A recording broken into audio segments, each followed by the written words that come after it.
Hello, and welcome to the first episode of What's Out There. I'm your host, Grim Webster, and I'd like to thank you for joining me on this maiden voyage, I guess you could call it.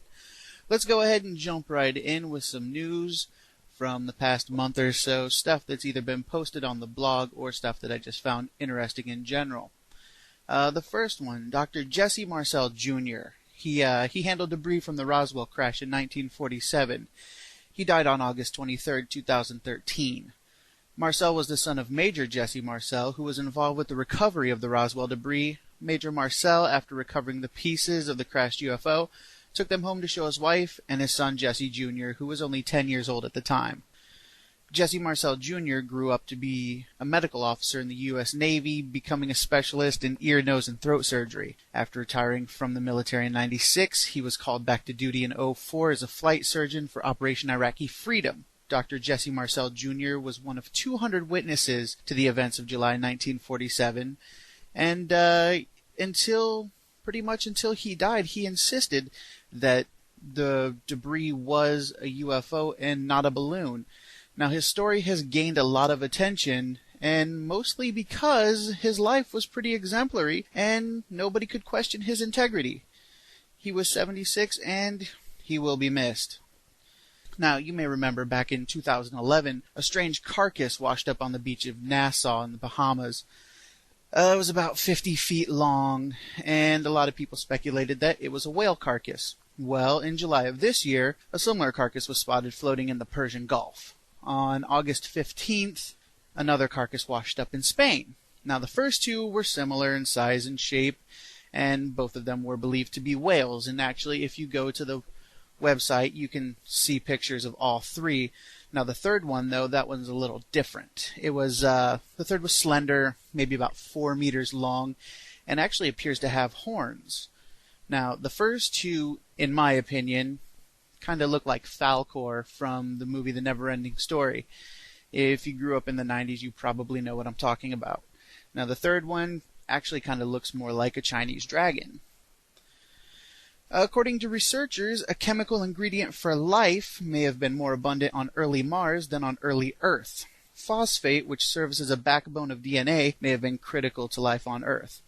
Based on samples from meteorites, Mars has about 5 to 10 times more phosphate than Earth. Now, this adds to discussions of possible life on Mars, both past and present, and actually creates a new discussion on whether or not life on Earth actually originated on Mars.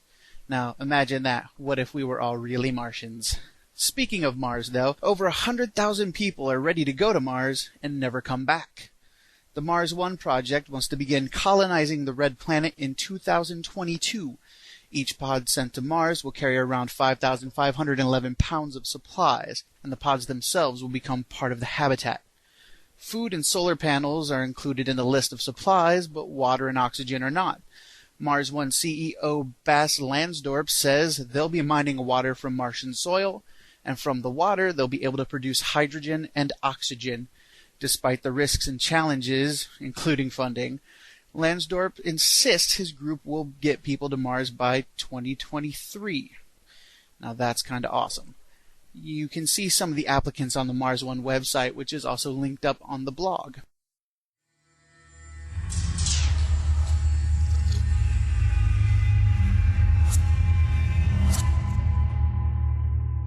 I'd like to talk to you tonight about something called binaural beats, and that's the process of taking two tones of different frequencies and playing them together, one in each ear, to create a third beating tone. Now, these were discovered in 1839, and they were first used in cognitive and neurological research as a diagnostic tool in the treatment of Parkinson's disease. It was later used in research by Thomas Warren Campbell and Robert Monroe to try to produce a 4 Hz oscillation associated with an out-of-body experience. Based on their findings, Monroe went on to form the Monroe Institute and the binaural beat technology known as hemisync. Binaural beats are said to be able to have a wide range of effects on the mind and body, such as simulating the effects of drugs, improving memory, help dieting, stop smoking, and even treat erectile dysfunction. Now, when I discovered them, I was much more interested in the claims of stimulated ESP and likelihood of paranormal experience. Now, when I first heard about binaural beats, I found an article somewhere, and I wish I could link it up to you, but I don't remember where I found it. Basically, it was talking about how kids are getting high off sound, and it may be a new dangerous drug, and it was really just, it was an article just full of scare tactics about, well, about binaural beats.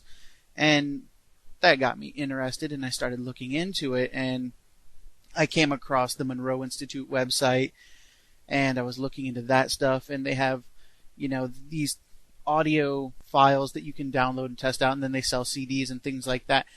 And basically, each one's supposed to be a different meditation, and it's supposed to help with calming down or focus or, something like that. And I listened to a couple of them, and you can kind of hear this kind of whoa, whoa, whoa, whoa in the background, but there's music on top of it, and I guess it's supposed to be mellow and calming and stuff. However, when I did more research on just the beats in general and started learning about frequencies and things like that, I decided that maybe the hemisync wasn't exactly right for me, and I just kind of went for the direct tone, I guess. And now I have experimented with a couple different tones, and I by no means am qualified to really recommend anything or say that it works or it doesn't work. But what I'm going to do is I'm going to tell you what I found. Now, according to a website I found, and I will link this up on the blog page, of course, the frequency for stimulating ESP, which, of course, I've always been extremely interested in. I'm completely fascinated with the powers of the mind and, the possibilities and the capabilities and things like that. So when I saw stimulates ESP, it was kind of like oh boy, I just, I went for it. So apparently 7.8 hertz stimulates ESP. Now, the 7.8 is actually the middle tone, the tone that's created by the two other tones put together. And that's supposed to stimulate ESP. Now, I really don't know if it works or not. And I'll tell you why in a second. Now, the second one that I found, the second tone, is 10 hertz. And that's just supposed to enhance the release of serotonin. And if you know anything about serotonin, that's the chemical that's released when you go to sleep, and it just kind of makes you feel good and mellow and okay.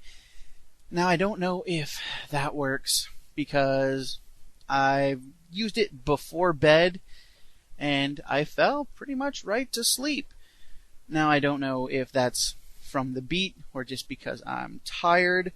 I mean, I sleep like the dead as it is, so I really can't say anything about it. Now, going back to 7.8 hertz, which stimulates ESP, I've been using that, and I want to say that there's progress, but I'm not really sure. Because along with the beats, I've actually been doing a meditation from the book Awakening the Third Eye by Samuel Sagan. And I really don't know if it's the beats or the meditation or a combination of both. But since I've started doing them, I've had vivid dreams that I can remember, and that's a big thing because I hardly ever remember my dreams. Even when I was a little kid, I couldn't remember my dreams. So now I'm starting to remember my dreams, and they're really, really weird. So, once again, I'm not sure if that's the beats or if that's the meditation, but I've been doing both, and I have been becoming aware of my third eye. Where the third eye is supposed to be, I'll often feel a tingling there now since I've been doing both of these, and I attribute the tingling probably to the meditation and maybe the dreams to the beats, but once again, I can't really say for sure. But if you want to try it out, I'll put the link up to the list of frequencies, and there's also programs you can find out there where you can create your own so you don't have to download them from somewhere else. Also, if you just go to YouTube, and you could search YouTube or Google really, and there's tons of these things out there that people have already created, and you can experiment with them, and I would be very curious to see what you have to say about it, and what results you get. That would be very cool.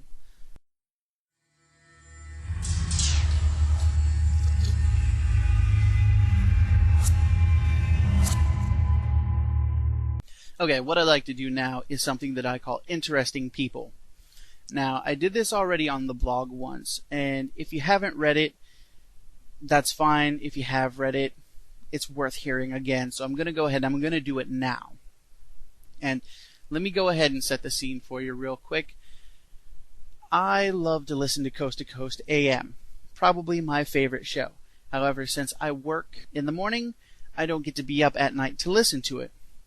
So what I do is I record the show, and then I load it on my MP3 player and I listen to it at work. Now, a couple weeks ago, they had a guest on by the name of Andrew Basiago.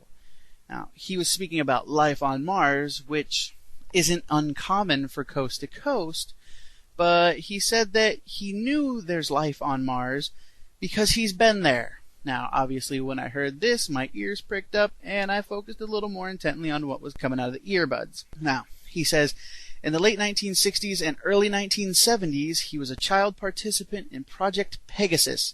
Now, Project Pegasus is a U.S. time-space exploration program. Now, he claims that he was one of 140 children and 60 adults known as chrononauts, and they time-traveled, well, to different times.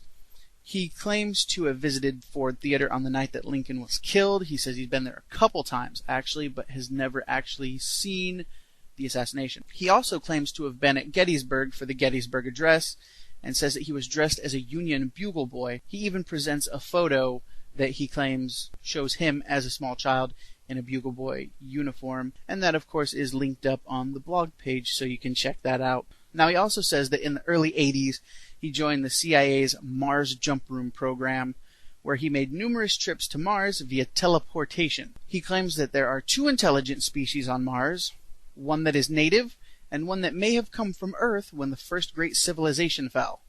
Now, in case you're wondering, we are the second civilization, and I believe he said that the first civilization was probably the Atlanteans and, other similar races. Now, there's 4 other people that claim to have been involved with the Jump Room project, along with Andrew Basiago, and that would be Michael C. Relf, Arthur Newman, William B. Stillings, and Bernard Mendez. In addition, Barack Obama and Mary Jean Eisenhower have been identified as former jumpers, but neither have come forward. So, after hearing that whole big interview, and even, I believe it was Bernard Mendez actually called in and corroborated the story on the phone. After hearing all of that and talking about the different species on Mars and going back and forth to Mars and time traveling, I was very much enjoying the interview. And then he dropped this bomb on us. In 2016, he plans to run for President of the United States of America. Now, knowing what I know about politics, and I'm not going to say that I am an expert, but I do know my fair share about politics, and I don't like to get political on things. However, if he runs in 2016, the media are going to tear him up, because his platform is basically to expose that the U.S. government has had teleportation technology since the 70s, and also to expose the Jump Room program. Now, these are things that I could get behind. I mean, if that was the case, if the government did have teleportation technology and there really was a Jump Room program to Mars and we've been going to Mars and we've been time traveling, that would be awesome, and I would love to expose that. I would love there to be disclosure. I believe that we should know about things like that and we should be using things like that. So even though I could get behind that, I think the media is just going to tear this guy apart. Nobody's going to take him seriously. And does he even have any stance on any of the regular issues? Everybody's going to be covering, social issues and economic issues. Does he have anything on these, or is he just going to show up and say, the government's teleporting us to Mars? Anyways, if he does actually run in 2016, it's going to be very interesting to follow his campaign, and believe me, I will be following and I will be updating all of you on that.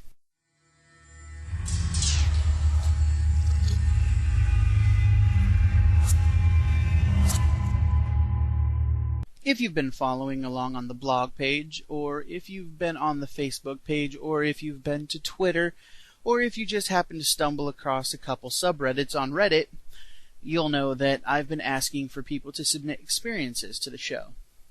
Now, when I say experiences, I don't mean like just ghost stories or alien abductions or I saw Bigfoot in the woods. No, I'm talking about any paranormal experience you can think of.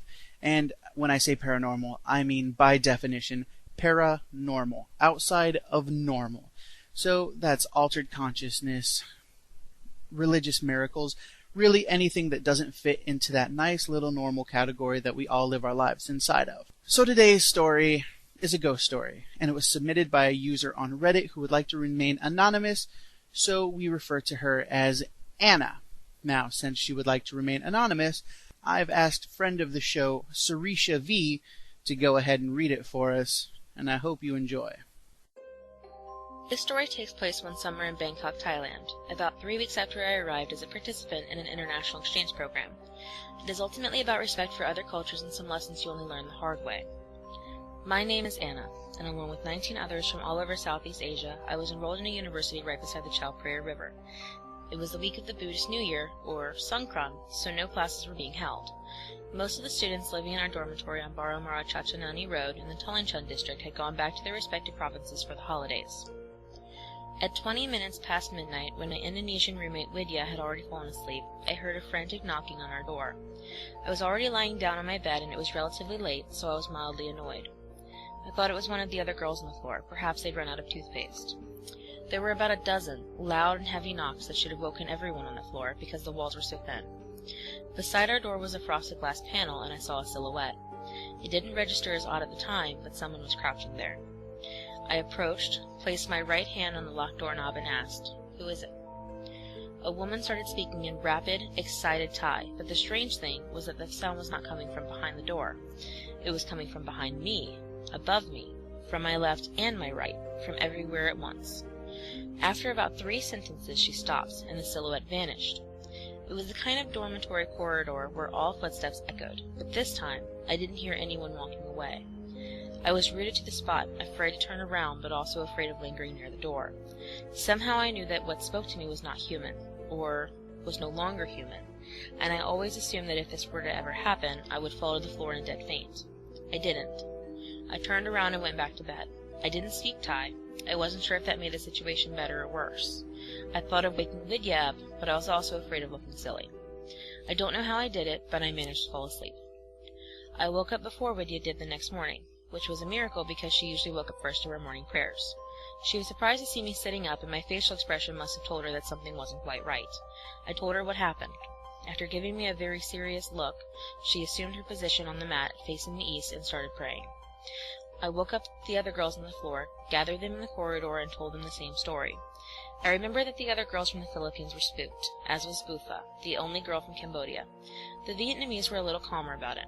The eldest girl, Dao, from Laos, was visiting her sister who lived in Chulalongkorn.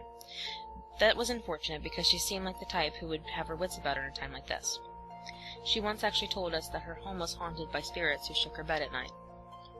The boys in the program didn't comment much, although one suggested placing a Buddha image in our room. Thaven, from Laos, taught me how to properly pay my respects to the Buddha image at the entrance of the dormitory with the full Buddhist bow, which I've since perfected. After dinner, Vidya went to her room to attend her evening prayers and thesis. I stayed behind the lobby with the others. About an hour later she appeared in a blaze of panic. "Anna! Anna!" She ran right into me and I hugged her, asking what happened, what's going on. She said that she'd fallen asleep, but she woke up because someone was whispering in her ear in rapid Thai. She saw a long lock of white hair across her chest. She said she couldn't move at first, but when the whispering stopped, she was able to get up and run downstairs. Predictably, we were very alarmed by this point. I was raised Catholic, but I wasn't practicing anymore. The others who were tried to rebuke the spirit. Thaven, who could understand Thai, started talking to a few Thai students who were also in the lobby. The strange thing was that none of them were surprised. They told me in English that if the woman had white hair and was visiting us, then she was the building's spirit guard, or Chow Te. They said that they've all seen her before at one point or another. They also called my attention to strips of colorful cloth tied around a beam of wood at the opposite restaurant, and said that those were for the Chow Te that lived in that piece of land. I'd been seeing those strips of cloth all over Tellingchen, but I never bothered to ask what they were for. Things were starting to make sense, but I was still wondering why, of all the occupied rooms on the floor, she was frequenting ours. "Did you ask permission to stay?" a Thai student asked. "What permission?" I said. "Permission from Chow Tay. We always ask permission before staying." I felt ashamed for not knowing this, and I was so sorry for being disrespectful to the spirits. It turned out that for all the other rooms, at least one of them asked permission to stay. It just so happened that they placed one Filipino and one Indonesian, who didn't know the practices, in the same room. The Thai students assured us that she meant no harm. If anything, she was trying to welcome us. Widya and I mustered all our courage, marched right back up to her room, and asked the Chow Tay to grant us permission to stay. We spoke in our native languages, hoping that the sentiments would somehow transcend the language barrier. The Chow Tay didn't speak or appear to either of us, or to any of the girls on the floor again for the rest of our stay. We remembered to thank her profusely when we left, and I've asked permission to stay in every room I've slept in ever since. Okay, we're coming up on the end of the show, and I hope everybody's enjoyed it so far. Now, before we go, I'd like to do something called random questions. Now, as I go out throughout my day, and I'm working or, just sitting around, random things will pop into my head. And I'd like to throw some of these at you just to get your opinion, see what you think. Now, I am ridiculously allergic to poison ivy. If the wind blows, I will catch poison ivy. I just will. And my yard grows probably some of the most potent poison ivy I've ever seen. I mean, this stuff is so potent that the government could weaponize it. It's that strong. So normally when I go out and I mow the yard, when I'm done mowing the yard, I have to come and I have to scrub up real good. And, hopefully I get the stuff off of me before it sinks in and I start itching and blistering and getting terrible. Because sometimes I have to go to the hospital and get a shot. And it's just not fun. So this weekend, after I mowed the yard, and I'm scrubbing up real good and trying to get the stuff off of me, I thought to myself, why is it that humans are the only beings on Earth that are affected by poison ivy?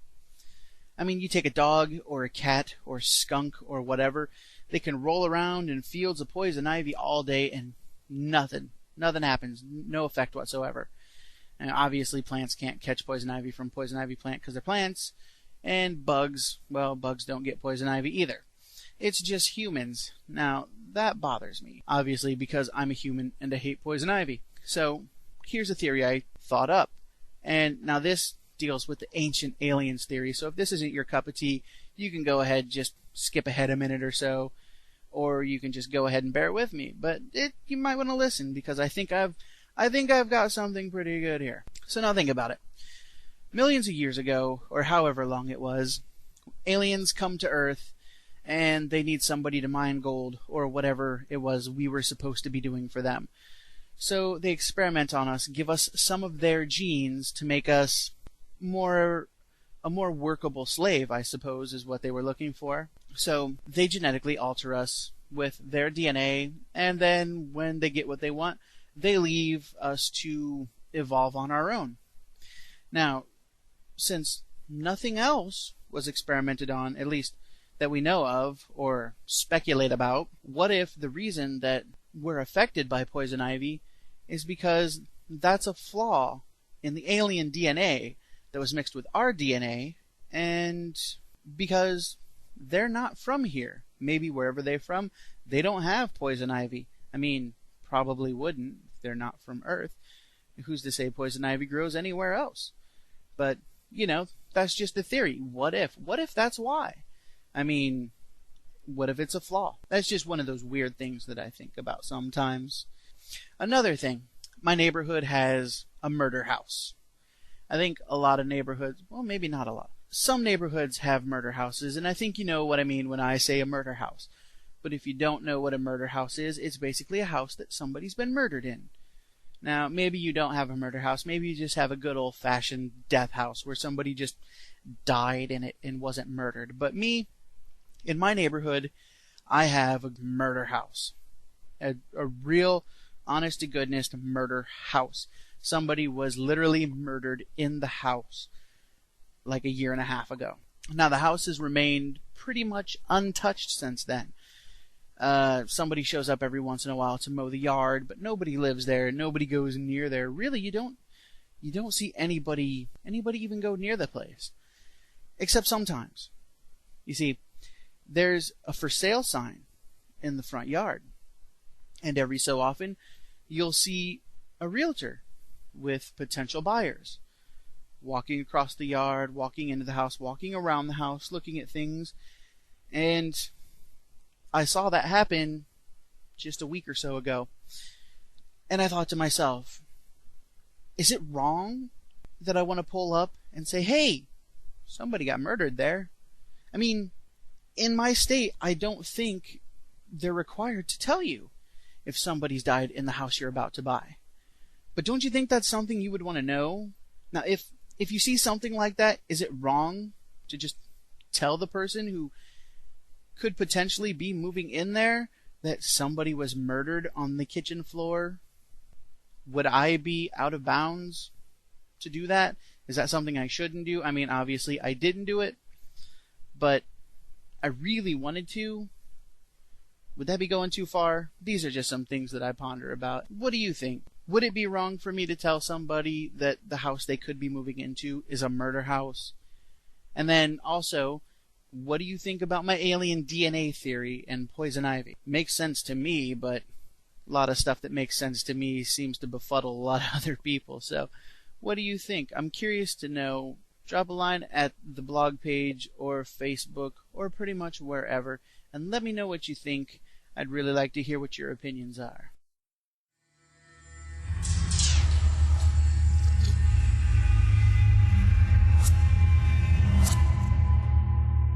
Okay, we are officially at the end of the show. Now, before I go, I want to say a couple thank yous. One, to Sarisha V for reading the story for us. And two, to the users at Reddit in the Paranormal and the Truth Is Here subreddits. Those guys helped me out a great deal when I first started, basically pointing me in the right directions, giving me ideas, showing me how Reddit worked. I'm very grateful to you guys for that. If you'd like to get a hold of the show, submit your story, leave a comment, anything really, go to wotb.blogspot.com. On the left-hand side of the page, you can find a link for the Facebook page. Please like that. That would make me extremely happy and make me feel loved. It really would. Also, beneath that, you'll find probably a Twitter link, and you'll find a phone number. Now, you can call that phone number and leave a voicemail, or you can text that phone number. I also accept texts. Below that, there's a Google Voice button and a Skype button. Now, feel free to get a hold of me in any way you want. You can also leave a comment on the blog. I check all that stuff at least once a day, and really, any comments, questions, hate mail, love mail, anything you got, I'd love to see it. So, until next time, keep your eyes and your mind open, or you just might miss what's out there.